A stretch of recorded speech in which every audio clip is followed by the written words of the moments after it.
दोस्तों जरा सोचो कि एक आर्मी का जवान है और बहुत पराक्रमी है, बहुत ज्यादा लड़ाई लड़ चुका है और हर युद्ध में उसकी जीत हुई है, लेकिन वो बोलता नहीं है, बस काम करता है। तो हम सब उसकी बहुत ज्यादा इज्जत करेंगे, उसकी बहुत रिस्पेक्ट करेंगे।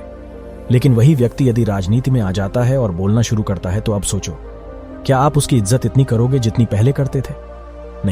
नहीं करेंगे। क्यों नहीं करेंगे? क्योंकि जब उसने बोलना शुरू किया तो हमें पता चल गया कि उसके मन में क्या है, वो क्या सोचता है, वह कितने कीमती शब्द बोल रहा है। ये सब हमने जान लिया और उसी शब्दों पर अब उसको इज्जत मिलेगी। पहले उसको एक योद्धा की इज्जत मिल रही थी, लेकिन अब उसको सिर्फ शब्दों के तौर पर ही इज्जत मिलेगी। यही होता है साइलेंस का पावर। यदि हम कम बोलेंगे और कीमती बोलेंगे तो लोग हमारी बहुत इज्जत करेंगे। इस कहानी को यदि आपने सही से समझ लिया तो आप कम तो बोलेंगे ही, उसके साथ आप चुप्पी बोलेंगे तो कीमती बोलेंगे। लोग आपकी भरपूर इज्जत करेंगे। लोग तरसेंगे आपके शब्द सुनने के लिए, क्योंकि कीमती शब्दों को हर कोई सुनना चाहता है। और दोस्तों, वीडियो के लास्ट में आपको एक ऐसे युवक की विधि पता चलेगी। यदि आप थोड़े दिन लगातार इस युवक को करोगे तो आपकी ज्यादा बोलने की आदत छूट जाएगी। यह योग की विधि खासकर ज्यादा बोलने वाले लोगों के लिए ही बनाई गई है, और इसे बहुत कहने से आप कम बोलना तो सीखोगे, लेकिन कीमती बोलना सीखोगे। और इस कहानी के बीच में भी आपको बहुत कुछ सीखने को मिलेगा, इसलिए कहानी को ध्यानपूर्वक पूरा जरूर सुने। तो चलिए शुरू करते हैं। एक बार की बात है, एक गांव में बहुत अमीर सेठ रहा करते थे। सेठ जी तो इतने समझदार नहीं थे, लेकिन उसकी पत्नी बहुत समझदार थी। उनकी पत्नी ने एक बार सोचा कि हमारा बेटा बड़ा हो गया है, अब इसके लिए समझदार पत्नी ढूंढनी होगी। सेठानी को पता था कि मेरा बेटा इनके पिताजी हो गया है और वह इतना समझदार नहीं है। यदि कारोबार और उसके घर को सही तरीके से चलाना है तो उसके लिए एक बहुत ही समझदार पत्नी ढूंढनी होगी, और वह सेठानी एक समझदार लड़की को ढूंढने लगी ताकि वह अपने पति और अपने कारोबार और अपने घर को संभाल सके। सेठानी को ऐसी लड़की ढूंढते काफी टाइम हो गया, लेकिन मिले ही नहीं। एक बार वह सेठानी एक गांव में गई। उस सेठानी को पता चला कि एक गांव में एक आदमी रहता है जो इतना अमीर तो नहीं है, लेकिन वह बहुत ही ईमानदार है और उसके बच्चे भी बड़े समझदार हैं। उसके बाद सेठानी उसके घर जाती है। जब वह उस आदमी के घर गई तो उसके घर में उसकी सिर्फ बेटी थी। सेठानी उसके घर पर जाकर बैठी और सेठानी ने उस लड़की से पूछा कि आपके पिताजी कहाँ गए। उस लड़की ने कहा कि मेरे पिताजी इंद्र का पानी रोकने गए हैं। जब यह बात सेठानी ने सुनी तो सेठानी को बड़ा अजीब लगा कि कोई आदमी इंद्र का पानी कैसे रोक सकता है। उसके बाद सेठानी को लगा कि शायद बच्ची पागल है, ये इतने समझदार नहीं है। उसके बाद उसने पूछा कि आपकी माताजी कहाँ गए। उस लड़की ने जवाब दिया कि मेरे माताजी 2 के 3 करने गए हैं। ये बात भी सेठानी को बड़ी अजीब लगी कि कोई औरत 2 के 3 कैसे कर सकती है। उसके बाद सेठानी ने पूछा कि तो फिर आपके बड़े भाई कहाँ गए। तो उस लड़की ने जवाब दिया कि मेरे भाई मिट्टी के टक्के करने गए हैं। ये तीनों बात जब सेठानी ने सुनी तो सेठानी को बड़ा अजीब लगा कि इन बातों का क्या मतलब हो सकता है। अब सेठानी के मन में बड़ी जिज्ञासा हुई कि मुझे इन बातों को जानना है। अब सेठानी वहीं बैठी रही। बहुत देर हो गई। उसके बाद उस लड़की के पिताजी आए। अब जैसे ही उनके पिताजी घर पर आए तो सेठानी ने अपना परिचय दिया और सेठानी ने कहा कि मैं अपने बेटे का रिश्ता करने आई। उसके बाद उस लड़के के पिताजी सेठानी के पास बैठे और बातें कर रहे थे।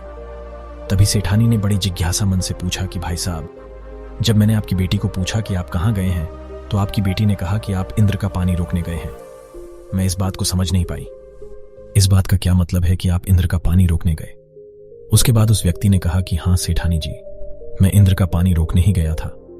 मैं किसी की झोपड़ी बनाने गया था और जाहिर सी बात है, झोपड़ी पानी रोकने के लिए ही बनाई जाती है, और इसीलिए मेरी बेटी ने कहा कि मेरे पिताजी इंद्र का पानी रोकने गए हैं, क्योंकि मेरा यही काम है, किसी की झोपड़ी बनाना, किसी की कोठी बनाना। ये बात सेठानी ने सुनी तो सेठानी को अपने मन में बड़ी खुशी हुई कि लड़की ने बात तो सही कही थी।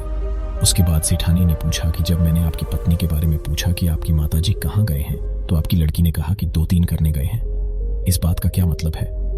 उसके बाद उस व्यक्ति ने कहा कि सेठानी जी, इसकी माँ अपने पीहर गई है और उसके भाई को बच्चा होने वाला है, इसलिए उसने कहा कि 2-3 करने गई है, मतलब कि बच्चा होगा तो 2 के 3 हो जाएंगे। अब सेठानी का मन और खुश हुआ, क्योंकि वह जैसी अपनी बहू ढूंढ रहे थे वैसी ही उसको एक लड़की मिल चुकी थी। उसके बाद सेठानी ने पूछा कि मैंने आपके बेटे के बारे में पूछा तो उसने कहा कि वह मिट्टी के टक्के करने गए हैं। इस बात का क्या मतलब है? उसके बाद उस व्यक्ति ने कहा कि हाँ, उस मिट्टी के टक्के करने ही गया है। मेरा बेटा खेत के आसपास दोहरा देने गया है, यानी कि वह खेत के चारों तरफ मिट्टी का दोहरा देने गया है, जिससे कि खेत का पानी बाहर नहीं जाएगा, और जब पानी खेत में रुकेगा तो खेत में अच्छी फसल होगी, और वह फसल जब बिकेगी तो पैसे आएंगे। इसीलिए उसने कहा कि वह मिट्टी के टक्के कर रह गया है। टक्के का मतलब होता है पैसा। ये तीनों बात जब सेठानी ने सुनी तो उनको बड़ी अच्छी लगी। अब सेठानी ने उस व्यक्ति से कहा कि मैं अपने बेटे का रिश्ता आपकी बेटी से करना चाहती। उसके बाद व्यक्ति भी राजी हो गया, क्योंकि इतने अमीर घर का रिश्ता आया तो भला कौन ठुकराएगा। अब उस लड़के की और सेठ के बेटे की शादी हो गई। वह लड़की तो बहुत समझदार थी और सेठ का बेटा इतना समझदार नहीं था। अब वह लड़की जब ससुराल गई तो उसका ससुर था, जो सेठ था, वह भी इतना समझदार नहीं था। वह सेठ बहुत बड़बोला था, बहुत ज्यादा बोलता था, और वह लड़की बहुत कम बोलती थी। और उस सेठ को कम बोलने वाले लोग अच्छे नहीं लगते थे। उसको वही लोग अच्छे लगते थे जो ज्यादा बोलते थे। और उसकी बहू थी, वह तो बहुत कम बोलती थी, क्योंकि वह बहुत समझदार थी, क्योंकि उन्हें पता था कि हमें कम शब्दों में कीमती शब्द बोलने चाहिए।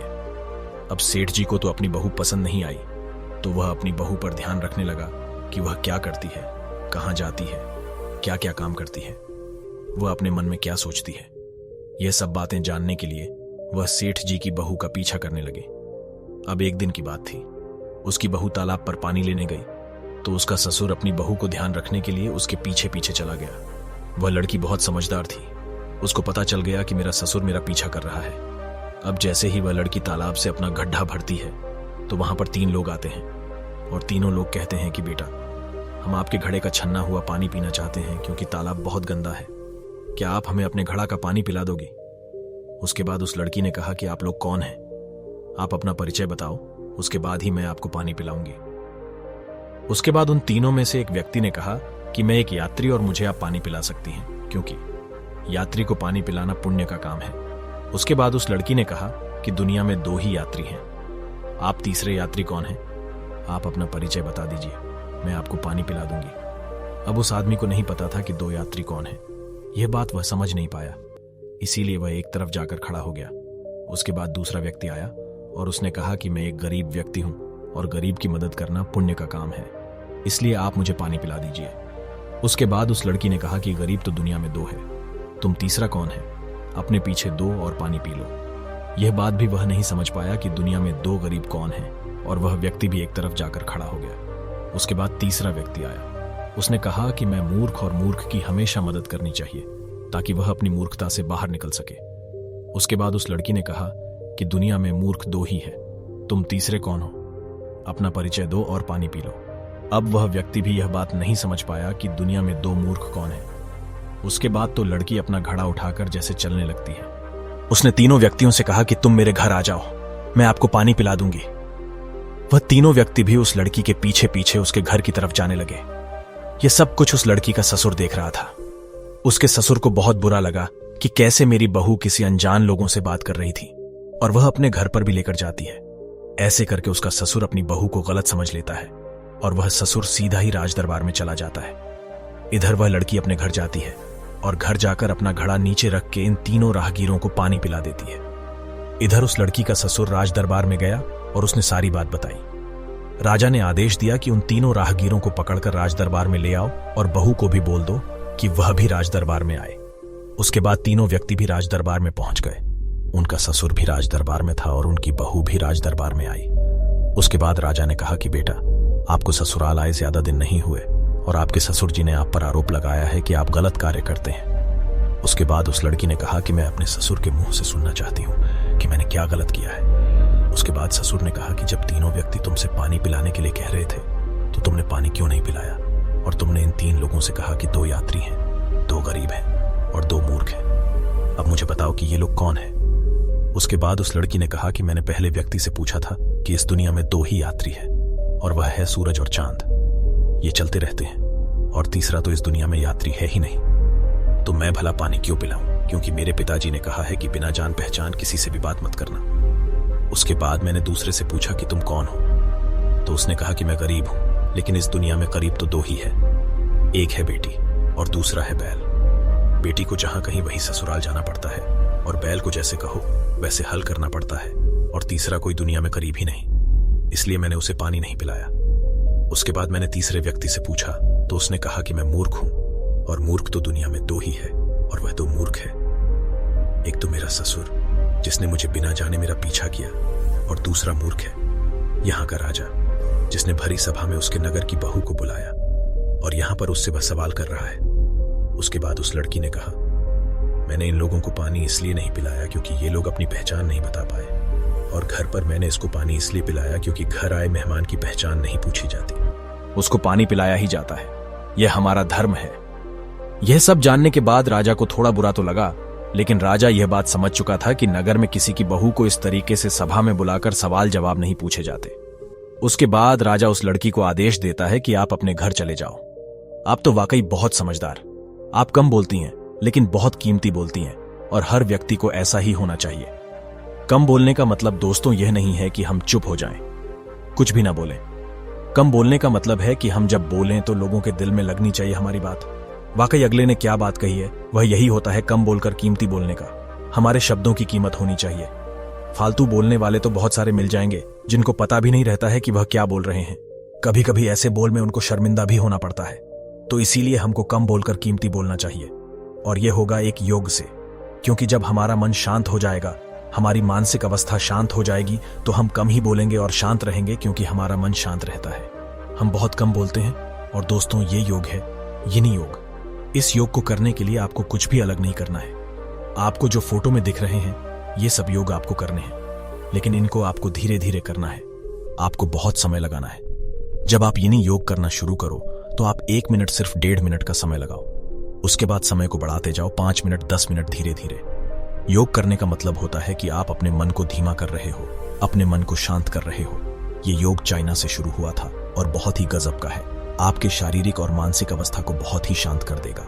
यिन योग का मतलब होता है योग को धीरे धीरे करो, उसमें समय लगाओ, और आप इसमें किसी अवस्था में आकर रुक भी सकते हो और अपने मन को शांत करने की कोशिश करो। और जब हम शांत हो जाएंगे, हमारा मन स्थिर हो जाएगा, तो हम अपने आप कम बोलेंगे, और बोलेंगे वो भी कीमती शब्द बोलेंगे। तो दोस्तों कैसी लगी आपको ये कहानी? उम्मीद है कहानी आपको पसंद आई होगी। तो वीडियो को लाइक और चैनल को सब्सक्राइब जरूर कर देना। मिलते अगली वीडियो में, तब तक के लिए अपना ख्याल रखें।